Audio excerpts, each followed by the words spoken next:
రాజ్యాంగాన్ని మార్చేందుకే బీజేపీ కుట్ర చేస్తోందని మరోసారి విమర్శించారు ముఖ్యమంత్రి రేవంత్ రెడ్డి. 400 సీట్లు ఇస్తే మోదీ రిజర్వేషన్లు తీసేయడం పక్కా అన్నారు. రాష్ట్ర ప్రజలకు సీఎం రేవంత్ వీడియో సందేశం ఇచ్చారు.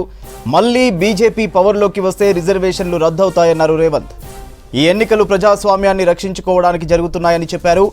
రిజర్వేషన్ల రహిత దేశంగా మార్చాలని బీజేపీ కుట్ర చేస్తోందని ఫైరయ్యారు. ప్రపంచ దేశాలతో పోటీ పడాల్సిన భారత్ బీజేపీ కుట్రలకు బలవుతోందని ఆవేదన వ్యక్తం చేశారు సీఎం.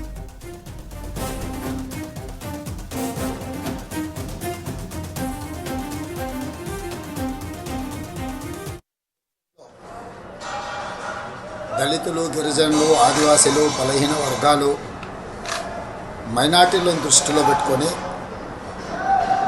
ఆనాడు డాక్టర్ బాబాసాహెబ్ అంబేద్కర్ గారు ఒక గొప్ప రాజ్యాంగాన్ని మనకు అందించడం జరిగింది.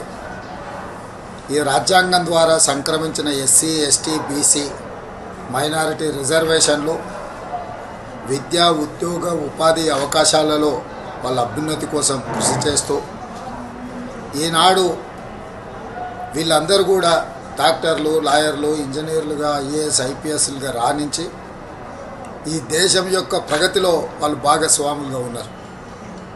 75 సంవత్సరాలు పూర్తి చేసుకుంటున్న ఈ సందర్భంలో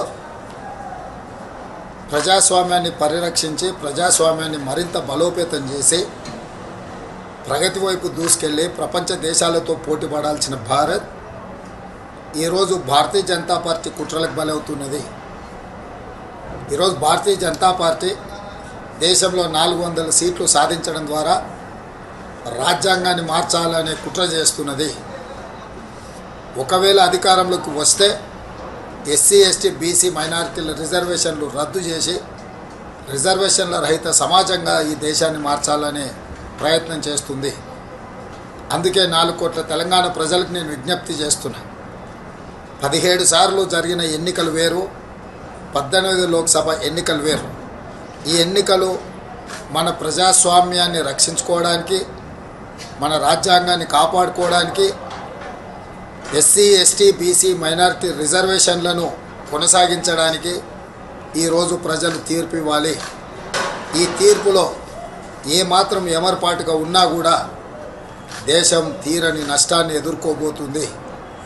మళ్ళీ నియంత్రణ పరిపాలన రాబోతున్నది.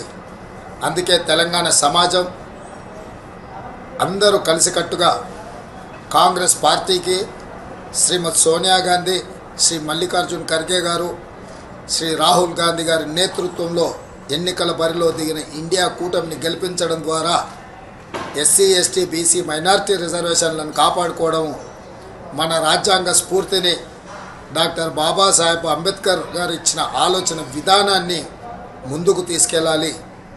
కాబట్టి మిత్రులారా, మీరందరూ కూడా కాంగ్రెస్ పార్టీకి అండగా నిలబడి 13 తారీఖు నాడు జరగబోయే ఎన్నికలలో కాంగ్రెస్ అభ్యర్థులను గెలిపించాల్సిందిగా మీ అందరికీ నేను విజ్ఞప్తి చేస్తున్నాను.